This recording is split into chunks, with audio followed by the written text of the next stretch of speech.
Hii ni tume ya Rais ya kuchunguza wahusika wa ghasia na uvunjifu wa amani uliotokea wakati na baada ya uchaguzi mkuu wa tarehe 29 mwezi wa 10 mwaka 2025.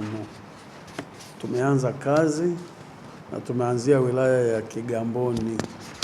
Hapa tulipo ni kwenye ofisi ya mkuu wa wilaya Kigamboni, ambako tumewaalika wananchi mbalimbali wenye taarifa zinazohusiana na shughuli za tume waje wafiki hapa mbele yetu kwa ajili ya kuwasikiliza. Tume itakuwepo hapa wilaya ya Kigamboni leo Jumatatu, tutakuwepo hapa tena siku ya Jumatano. Tunakusanya taarifa zinazohusiana na waliohusika kwenye maandalizi, yani kwenye kupanga, kuratibu na kutekeleza pamoja na kufadhili ghasia zilizojitokeza tarehe 25 mwezi wa 10 mwaka 2025.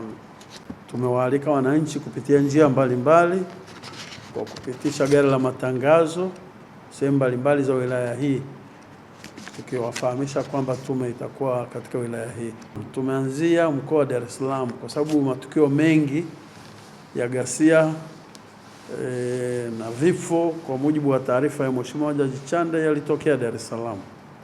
Kwa hiyo tuliona ni vizuri kuanza Dar es Salaam ili tukimaliza hapa ndipo tuelekee mikoani, na tutakwenda kila wilaya na kila mkoa ili kukusanya taarifa hizo na hatimaye kuzichakata